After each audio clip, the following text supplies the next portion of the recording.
자, 우선 기계적 시험부터 알아봅시다. 교과서를 주로 활용할 건데요. 교과서를 보시면은 첫 번째 인장시험이라고 나와 있습니다. 이 인장시험은 선생님이 아까 말했죠. 쭉쭉 늘어나는 시험이에요. 늘어나는 시험. 축방량으로 인장한 후. 자, 축방량. 여러분들이 축방량에 대해서 또 설명을 해드려야 되는데, 축방량이 뭐냐면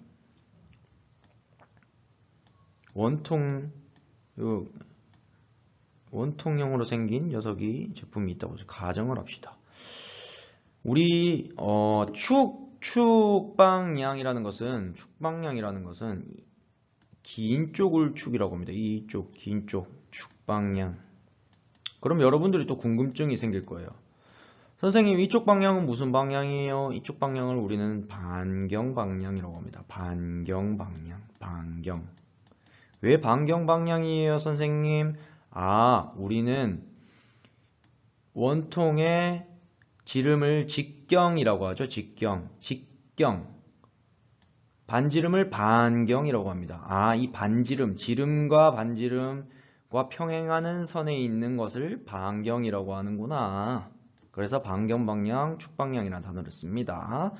이것은 하나의 약속이에요. 왜 그런지 물어보시면 안 되고, 이름입니다. 이름. 물이 왜 물이에요? 하는 거랑 같아요. 축방향, 반경 방향. 약속입니다. 자, 그럼 됐고. 인장 후 파단될 때까지. 인장 후. 인장이 뭐예요? 인장. 선생님이 인장이 뭐예요? 아까 인장 시험이죠? 잡아 당기는 시험. 인장은 요렇게 이 친구를 요 아래로 잡아 당겼을 때 인장시킨다라고 하거든요. 요 인장. 인장은 일부러 늘리는 것을 인장이라고 합니다. 좋아요. 언제까지? 어깨춤을 출 때까지 아니고 파단될 때까지. 파단될 때까지. 변형과 힘을 측정한대죠. 변형과 힘. 여기에 동그라미 별표 치세요. 동그라미 별표. 변형과 힘. 동그라미 별표. 교과서는 47페이지입니다. 47페이지. 측정하여 재료의 변형에 대한 저항의 크기. 변형에 대한 저항의 크기를 알기 위한 실험법이다. 재료가 어떻게 변하는지에 대해 그 힘이 어떻게 변하는지를 시험하는 방법이구나. 알겠습니다. 자, 그 다음에 보시면 경도시험이라고 되어 있죠. 경도시험. 선생님이 경도는 뭐라 했죠? 단단한 정도라 했습니다. 경도는 어떻게 시험을 하느냐? 경도시험은 자, 어이구야, 이 차 넘어와 버렸네요. 자, 뒤에 보시면은 경도시험과 충격시험이 아까 있었는데 그것은 이제 교과서를 보면서 선생님이 설명을 드리도록 하겠습니다. 자, 일단 아까 인장시험을 했을 때 별표치라고 한 게 뭐와 뭐가 있었죠? 별표치라고 했던 게 응력과 변형이라고 했다. 응력과 변형. 자, 요렇게 생긴 거를 우리는 시그마라고 읽거든요. 시그마. 요 친구가 응력을 뜻합니다. 요 친구는 입실론이라고 하는데 변형을 뜻합니다. 변형. 자, 사실 요 그래프만 알고 가도 여러분들이 2학년이 되었을 때 되게 편합니다. 사실 이 그래프 하나만 가지고도 선생님은 1년 내내 수업할 수 있어요. 그런데 여러분들에게는 그다지 어떤 이러한 성취를 바라진 않는다. 자, 여기서부터 그래프가 시작을 합니다. 제품을 이렇게 생긴 원통형 제품을 오른 힘으로 쑥쑥 잡아 당겨요. 잡아 당기면은 응력이 늘어납니다. 응력이 늘어나면서 이 친구도 늘어나겠죠. 응력이라는 거는 이 단면적에 가해지는 힘, 이 단면적에 가해지는 힘을 응력이라고 합니다. 이 단면적에 가해지는 힘. 이 단면적에 가해지는 힘이 점점 늘어난다는 건 하중이 늘어난다는 거죠. 늘어나면 늘어날수록 이 친구도 늘어나요. 어떻게 늘어나느냐? 여기 보시면은 일정한 속도로 늘어난다. 맞죠? 일정한 속도로 늘어난다. 그래서 47페이지, 교과서 47페이지에 밑에 그림 2-15에 보세요. P점이 뭐라 돼 있다? 여기가 P점이에요. 뭐라 돼 있다? 비례한도. 비례해서 늘어나서 비례한도구나. 그렇습니다. 자, 그 다음에 뭐가 나와요? 이 점은 탄성한계가 나온다. 탄성한도. 여기 탄성한도 나와 있죠. 탄성한도. 자, 그래프 선생님, 그래프가 책이랑 달라요? 맞아요, 달라요. 일단 나중에 설명드릴게요. 여기가 탄성한도다. 탄성한도라는 것이 뭐냐면은 여기까지는 재료에서 손을 딱 뗐을 때 재료가 원래대로 돌아갈 수 있는 곳이야. 탄성한도. 그게 바로 탄성한도입니다.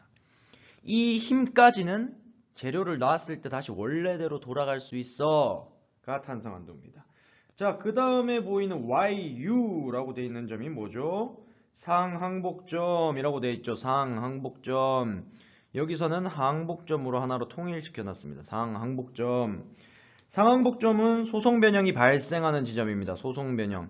자, 앞에서 소송변형이라고 했을 때 선생님이 소송변형이 뭐라고 했죠?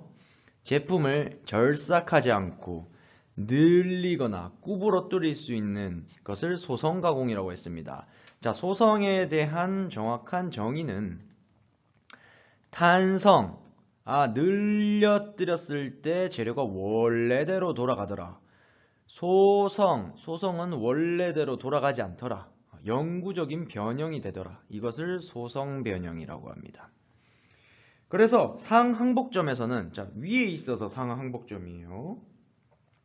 YU가 upper입니다. upper, 위, low. 자, 상항복점, 하항복점이 있습니다. 영구적으로 변형이 남는 점이 하항복점이죠. 자, 그 다음 계속 책 보세요. 울룰룰루 책 보세요. 자, M점은 뭐라고 되어 있죠? M점은 최대 하중점, maximum load라고 되어 있죠. 최대 하중점이 maximum load입니다. 이 최대 하중점을 우리는 극한응력이라고 하기도 하고 인장응력이라고 하기도 합니다. 이 점에서의 응력을 극한응력, 인장응력 옆에다가 적어두세요. 최대 하중점 옆에다가 M에다가 옆으로 쪽쪽쪽쪽 선생님 지금 이렇게 노란 줄 그은 것처럼 이런 식으로 똑똑똑똑똑똑똑 표시해서 요즘에 동그라미 딱 치고 극한응력 이꼬르 인장응력이라고 적어주시기 바랍니다. 다 적었죠? 자, 멈췄다가 해도 됩니다. 자, 그 다음에 B점이 파단점이다 하고 옆에 보면 재질은 영광이다 라고 나와있죠.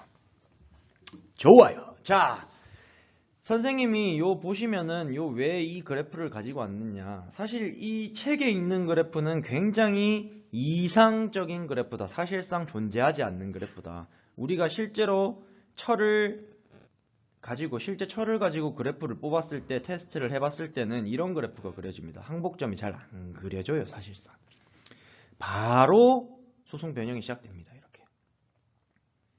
그 다음에 이제 이 비례한도인데 여기 보시면 true fracture stress라고 되어 있습니다. 요게 이제 원래대로는 이러한 변형이 일어나는데 이론적으로는 fracture stress 이러한 파다 능력이 생긴다.